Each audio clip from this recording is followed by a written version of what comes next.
नमस्कार, स्वागत है आप सभी का। आप देख रहे हैं गंगा प्राइम। आपके साथ मैं हूं राजीव ढोंडियाल। शुरुआत करते हैं गंगा प्राइम की।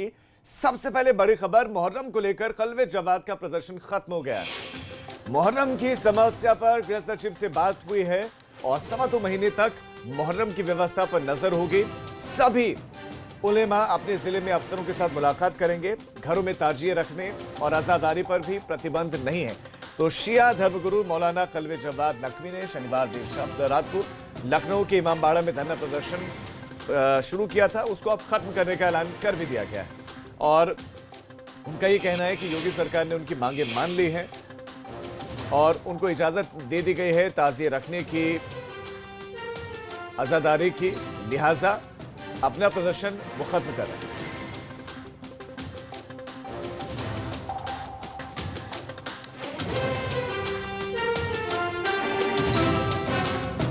आप तक पैगाम पहुंचा, हमारे दिलीप शर्मा साहब तक पैगाम पहुंचा।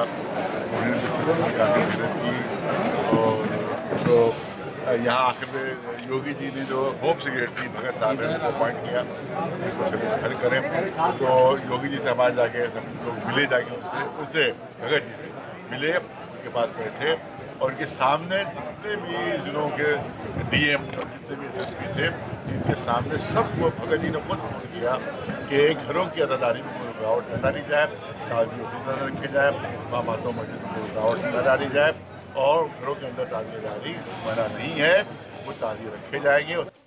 तो प्रदर्शन खत्म कर दिया गया है और इस खबर पर संतोष शर्मा हमारे संवाददाता और ज्यादा जानकारियों के साथ जुड़ भी गए हैं। संतोष, कल रात को धरने पर बैठे थे, प्रदर्शन पर बैठे थे और सुबह खबर मिली है कि उन्होंने अपना प्रदर्शन खत्म कर लिया क्योंकि योगी सरकार ने उनकी मांगे मान ली है। मैं चाहता हूं कि आप दर्शकों को समझाएं कि क्या मांगे थी उनकी जिनको इतने कम वक्त में मान लिया गया है।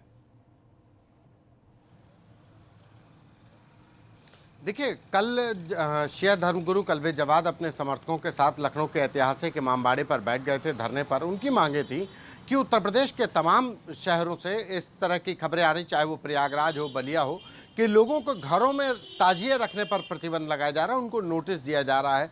घरों के अंदर जो मातम पुरसी होती है मुहर्रम के वक्त पे, जो आज़ादारी होती है, उस पर प्रतिबंध लगाया जा रहा है। इसी को लेकर के कल दिन भर ये प्रदर्शन चलता रहा। शिया धर्मगुरु मौलाना कल्वे जवाद वहाँ पर बैठे रहे। तमाम सैकड़ों की संख्या में जो शिया जो तमाम लोग थे, मुस्लिम धर्मगुरु मानने वाले थे, वो लोग साथ में थे। उसके बाद से देर रात गृह सचिव एसके भगत ने शासन की तरफ से उनसे बात की, उनको आश्वासन दिया कि कोविड-19 के चलते कोई जुलूस नहीं निकाला जा सकता है, लेकिन घरों के अंदर ताजिए रखे जाएंगे, जो मातम होता है वो किया जा सकता है, लेकिन 5 से ज़्यादा लोग नहीं होंगे।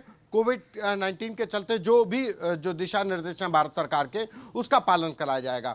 अमूमन पहले हो रहा था कि बलिया, प्रयागराज, गोरखपुर, ये तमाम ऐसे शहर हैं, लखनऊ में भी इस तरीके की शिकायतें आ रही थी कि पुलिस घरों में ताजिए नहीं रखने दे रही है। इन्हीं बातों को लेकर के शिया धर्मगुरु ने प्रदर्शन किया। देर रात सरकार ने मांगे मान ली और साफ तौर पर निर्देशित कर दिया, उत्तर प्रदेश के सभी जिला कप्तान और डीएम को इस बात के निर्देश कर दिए गए कि घरों के अंदर कोई अगर मुहर्रम मनाता है, ताजिया रखता है, तो उस पर कोई मनाही नहीं होगी, कोई किसी प्रदर्शन पर रोक नहीं होगी। लेकिन अगर सड़क पर कोई प्रदर्शन होता है तो 5 से ज़्यादा लोग उसमें शामिल नहीं होंगे, कोई जुलूस नहीं निकाला जाएगा। सिर्फ 5 से अधिक लोग जुलूस पर प्रतिबंध है। यानी कि जो शासन के द्वारा देर रात निर्णय लिया गया, उसके बाद से शिया धर्मगुरु के द्वारा जो प्रदर्शन किया जा रहा था वो वापस ले लिया गया और उसके बाद से इसके लिए नोडल अधिकारी जो आईजी रेंज लखनऊ थे, इस समय पे होम सेक्रेटरी हैं एसके भगत, उनको नोडल अधिकारी बनाया गया। यानी कि मुहर्रम के पूरे महीने में अगर उत्तर प्रदेश में कहीं से भी कोई शिकायत आती है तो उसके लिए सीधे एसके भगत को फोन करके बताया जा सकता है और उस समस्या का हल निकाला जाएगा। जी संतोष, आपका इस तमाम जानकारी के लिए धन्यवाद। तो कल्वे जवाद प्रदर्शन पर थे, धरने पर बैठ गए थे, लेकिन अब योगी सरकार ने उनकी सारी मांगों को मान लिया है, यानी कि ताजिया भी रखा जा सकता है, आज़ादारी पर किसी तरह की कोई प्रतिबंध नहीं। इसके साथ साथ एक नंबर भी जारी किया गया है, कोई भी समस्या हो, कोई भी शिकायत हो या कोई भी बात करनी हो, कोई भी पूछताछ करनी हो तो उस नंबर पर कॉल भी किया जा सकता है। आगे बढ़ रहे हैं, आतंकी अबू यूसुफ को बलरामपुर लेकर गई है स्पेशल सेल की टीम और तहकीकात कर रही है। खुलासा हुआ है कि अबू यूसुफ दिल्ली जाने से पहले अपने गांव के कब्रिस्तान में आईईडी परीक्षण कर चुका था। उसकी निशानदेही पर अब 3 और लोगों को हिरासत में लिया गया है। सभी से लगातार पूछताछ की जा रही है, उसके कनेक्शन की जांच हो रही है, क्योंकि ये बहुत महत्वपूर्ण सुराग है जो लगा है।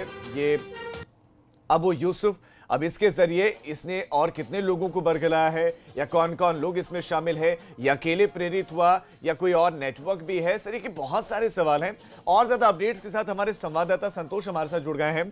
संतोष, जो कुछ भी अपडेट्स हैं, चूंकि टीम वहां पर लगातार तहकीकात कर रही है, अब तक कितने लोगों को पूछताछ कितने लोगों से की गई, कितने लोगों को हिरासत में लिया गया, और अब क्या कुछ कनेक्शन खंगालने की वहां पर कोशिशें चल रही हैं, वो आप बताएं दर्शकों को। देखिए, कल देर रात से दिल्ली स्पेशल सेल अबू यूसुफ उर्फ मुस्तकीम मोहम्मद मुस्तकीम को लेकर के बलरामपुर के उतरौला गांव पहुंची। वहां पर उसके पिता, उसके चचेरे भाई और एक करीबी दोस्त, कुल 3 लोगों को अभी तक हिरासत में लिया गया है और करीब दर्जन भर लोगों से पूछताछ की जा रही है।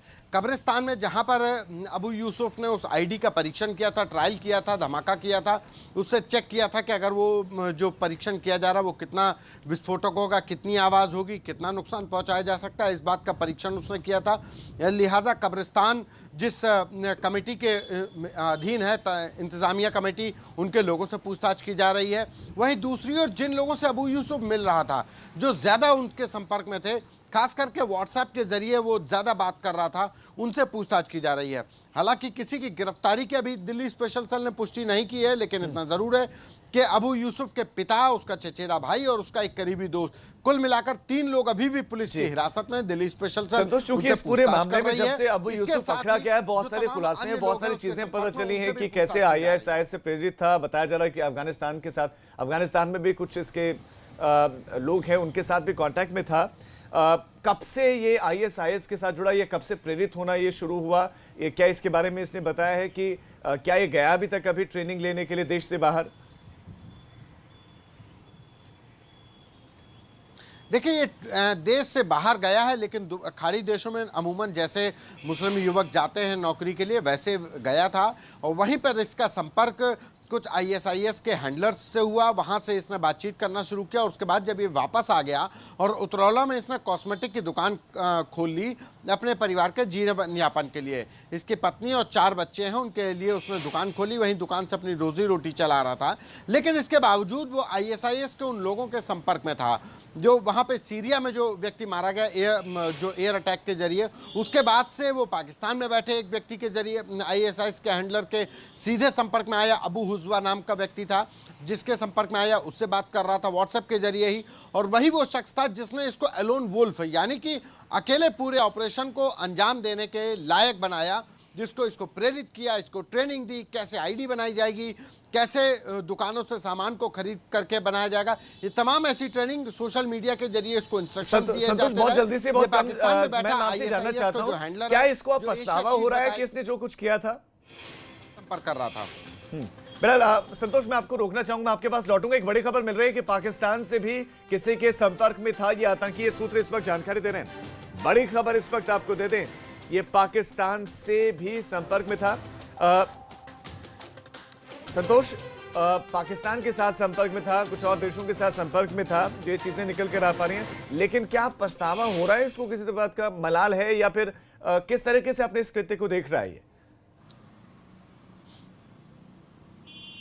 देखिए, अभी जो बात कही कि पाकिस्तान के संपर्क में था, ये जब दुबई से लौटा, इसने जो आईएसआईएस का जो एशिया चीफ था वो एयर स्ट्राइक में मारा गया। उसके बाद से जो पूरा इंतजाम था, एशिया का जो चीफ वो पाकिस्तान में बैठे हैंडलर को बनाया गया। अबू हुजवा नाम का शख्स है, वो फेक नाम भी हो सकता है, लेकिन अभी तक जो जानकारी आई कि अबू हुजवा करके जो शख्स था वो इसके सीधे संपर्क में था और पाकिस्तान में बैठ करके इसको इंस्ट्रक्शन दे रहा था।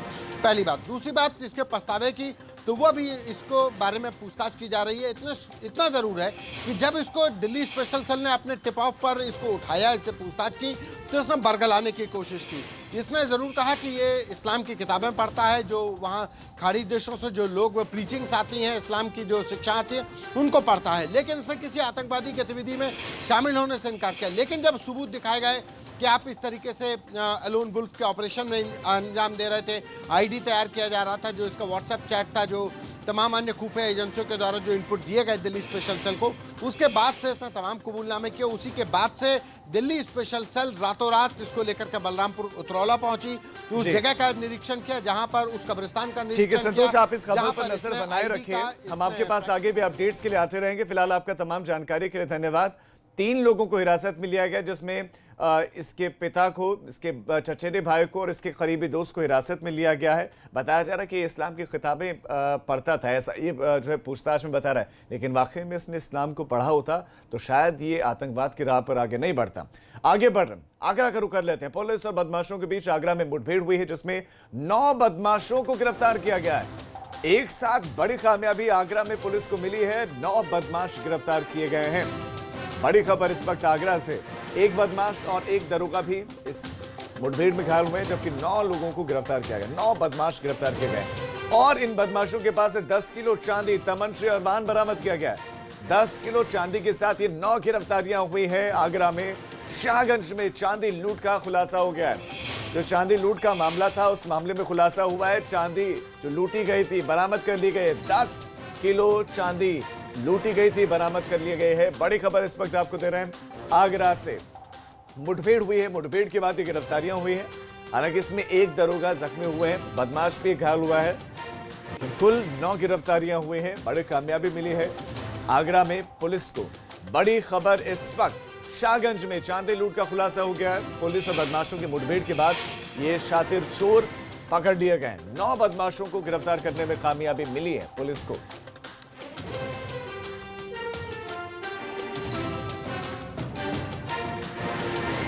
तो 10 किलो चांदी, 3 तमंचे और गाड़ियां भी इनके पास से बरामद हुई हैं। और तस्वीरें अब आपको दिखा रहे हैं जो 9 गिरफ्तारियां हुई हैं मुठभेड़ के बाद। रात के वक्त ये operation clean Uttar Pradesh police का वो लगातार जारी है। और इस बीच में जब आगरा में पुलिस की टीम जांच कर रही थी तो ये इन बदमाशों के साथ पुलिस की मुठभेड़ हो गई। और ये सभी बदमाश देखिए मोटरसाइकिल पर थे, मोटरसाइकिल इनकी गिरी हुई। एक बदमाश जख्मी हुआ है, बाकी 9 गिरफ्तारियां हुई। तो यूपी पुलिस ताबड़तोड़ अपराधियों पर कहर बनकर टूट रही है। मुजफ्फरनगर पुलिस ने 6 गौ तस्करों को गिरफ्तार किया है। दरअसल पुलिस आम के बाग में गौकशी की खबर पर छापा मारने के लिए पहुंची थी, जहां पर बदमाशों ने पुलिस पर फायरिंग की तो पुलिस ने भी घेराबंदी करके 6 गौ हत्यारों को गिरफ्तार किया है, जो मौके से आपको बता दें कि फरार हो गए, उनकी तलाश की जा रही है। 6 की गिरफ्तारियां हुई हैं, लेकिन कुछ लोग इनके साथी जो थे वो फरार भी हुए हैं। उनको पकड़ने के लिए तलाशी अभियान तेज किया गया है। वहीं ग्रेटर नोएडा में पुलिस की गोली से 25,000 का इनामी बदमाश आजाद घायल हुआ है। वहीं फिरोजाबाद में भी मुठभेड़ हुई, यहां पर 20,000 का इनामी बदमाश मुठभेड़ के बाद गिरफ्तार किया गया है। पुलिस की गोली से बदमाश घायल भी हुआ है। और इस बदमाश के बारे में बताया जा रहा है कि ये हिस्ट्री शीटर है, मथुरा और बरसाने में कई वारदातों को अंजाम दे चुका है। हिस्ट्री शीटर है, ये पकड़ा गया। पुलिस की माने तो इस बदमाश की लंबे वक्त से तलाश की जा रही थी। तो 3 अलग अलग जगहों की ये खबरें हम आपको दे रहे हैं, मुजफ्फरनगर, ग्रेटर नोएडा, फिरोजाबाद। इसके साथ साथ इसमें एक घटना और जुड़ी है आगरा में। आगरा में 9 गिरफ्तारियां हुई है, 9 बदमाशों को पकड़ने में कामयाबी हासिल की है पुलिस ने। तो ग्रेटर नोएडा हो, फिरोजाबाद हो या मुजफ्फरनगर हो, इन जगहों से मुठभेड़ की खबरें मिली। उत्तर प्रदेश के 16 जिले बाढ़ग्रस्त हैं, जहां पर लोगों को काफी परेशानियों का सामना करना पड़ रहा है। घर, खेत, सड़क सब बाढ़ के पानी में डूब चुके हैं।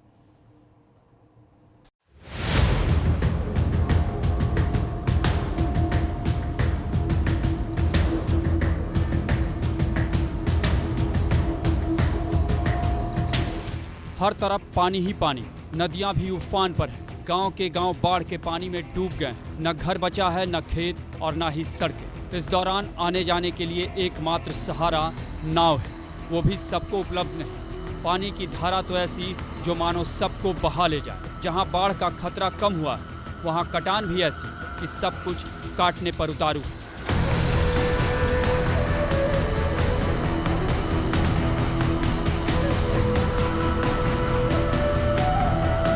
ये बाराबंकी में बाढ़ के कहर की तस्वीरें हैं। यहाँ सरजू नदी ने कहर बरपाया है, कटान भी तेज हो गई है। पानी की धारा जैसे सब कुछ बहा ले जाने के लिए आतुर है। किसानों के हजारों बीघा फसल जलमग्न है, घर पानी में डूबे हुए, पालतू पशु भी परेशान हैं। इस दौरान लोग ऊंची जगहों पर खड़े होकर शायद अपनी बर्बादी को निहार रहे हैं।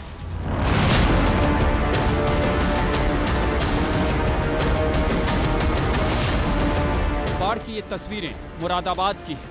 यहाँ रामगंगा नदी का जलस्तर बढ़ने से पुल जलमग्न हो गया है। तस्वीरों में देखा जा सकता है कि लोग जान जोखिम में डालकर ट्रैक्टर ट्रॉली के सहारे अपनी बाइक वाहन पर चढ़ाकर पार कर रहे हैं। वहीं दूसरी तस्वीर में कुछ युवा जान की परवाह किए बिना पुल से नदी के गहरे पानी में छलांग लगा रहे हैं। आगरा की ये तस्वीर तो डराने वाली है। यहाँ उटांगन नदी को पार करने के लिए लोग देशी जुगाड़ कर रहे हैं। तस्वीरों में देखा जा सकता है कि लोग ट्यूब में हवा भरकर उसे नाव बनाकर नदी पार कर रहे हैं।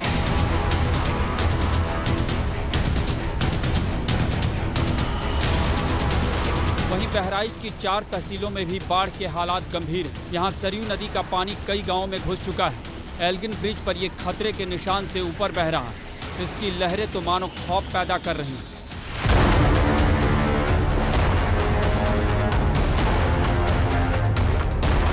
बाढ़ की ये तस्वीरें गोंडा से आई। यहाँ भी सरयू नदी ने तबाही मचा रखी है। कई गांव बाढ़ की चपेट में। ये वही जगह है जहाँ तरफगंज तहसील क्षेत्र में हाल ही में तटबंध कट गया था।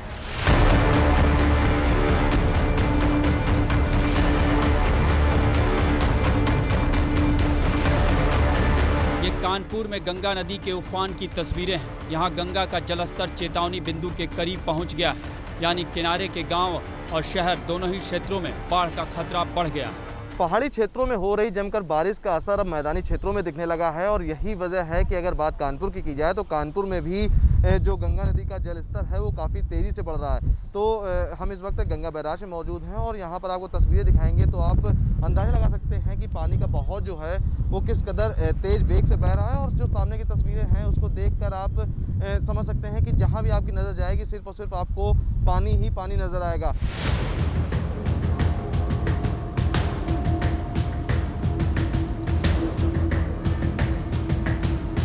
बहरहाल उत्तर प्रदेश के करीब 16 जिलों में बाढ़ का कहर जारी है। 850 से ज़्यादा गांव बाढ़ग्रस्त हैं। ऐसे में प्रशासन की पहली प्राथमिकता बाढ़ प्रभावित लोगों को राहत सामग्री मुहैया कराने की होनी चाहिए, जिससे बाढ़ से परेशान लोगों को कुछ तो सुकून मिल सके। Bureau report, ABP Ganga. हर जगह बाढ़ से तबाही ही तबाही है। नदियों के किनारे रहने वाले लोगों में दहशत है। 16 जिले बाढ़ग्रस्त हैं तो कई जिलों में जल प्रलय की आहट से ही दहशत बढ़ती जा रही। सीधा रुख करते हैं वाराणसी का, जहां पर गंगा उफान पर है। अब लोग अपने घरों को छोड़ने को मजबूर हैं। हमारे संवाददाता नीतीश पांडे हमारे साथ जुड़ गए हैं। नीतीश, आप बिल्कुल घाट के किनारे हैं। मैं चाहता हूं कि आप दर्शकों को तस्वीरें दिखाएं, साथ ही साथ ये भी बताएं कि क्या स्थितियां बढ़ते जलस्तर के बाद वाराणसी में है। राजीव, घाटों का आपसी संपर्क मार्ग बाधित है, नावें शांत हैं, नावों पर प्रतिबंध है और इसके साथ ही किनारे पर दहशत है। अपने कैमरा पर्सन विशेष पांडे से कहेंगे ये पीछे की तस्वीर दिखाएं। देखिए, ये दशाश्वमेध घाट है। यहाँ पर कभी गंगा आरती होती थी, लेकिन ये पूरा स्थान जल में विलीन हो चुका है और इसके साथ ही किनारे के जो मंदिर हैं वो भी पूरी तरह से जलमग्न हो गए हैं। तो अब जो घाट किनारे के पुरोहित हैं वो अपनी छतरियां ऊपर की ओर लाते जा रहे हैं।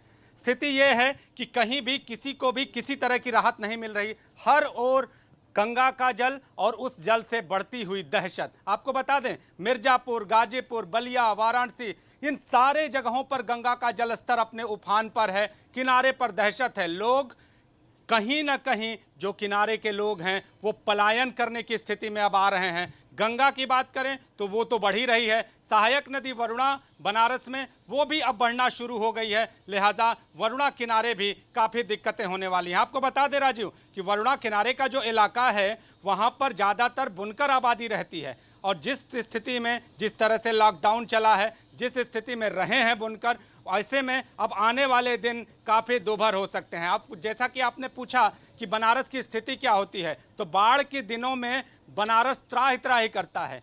किनारे का शहर है, गंगा किनारे का शहर है, तो किनारे से लोगों का आगमन ठप होता है और घाट किनारे का व्यवसाय ठप होता है और इसके साथ ही जो लोग किनारे पर रह रहे होते हैं उनके घरों तक पानी प्रवेश कर जाता है, लिहाजा ठौर भी खोजनी पड़ती है। ऐसी स्थिति में पूरे बनारस में कहीं ना कहीं अव्यवस्था से उत्पन्न हो जाती है। हालांकि बनारस प्रशासन तमाम दावे कर रहा है, लेकिन अभी तक दावे जमीन पर उतरते दिखाई नहीं दे रहे हैं। कहीं भी किसी तरह के उस तरह के इंतजाम नहीं किए गए हैं जिस तरह से दावे किए जा रहे हैं। अब यह देखना होगा कि बाढ़ की बढ़ती हुई विभीषिका को देखते हुए क्या जिला प्रशासन जगता है या सिर्फ दावे करके ही किनारा ले लेता है। हमारे साथ कुछ स्थानीय नागरिक मौजूद हैं, इनसे बाढ़ की स्थिति को जान लेते हैं। क्या स्थिति और कितना डरा रही है ये स्थिति? पानी तो जिस हिसाब से बढ़ रहा है बहुत तेजी में बढ़ रहा है और अभी इसका लेवल तो हम नहीं बता सकते।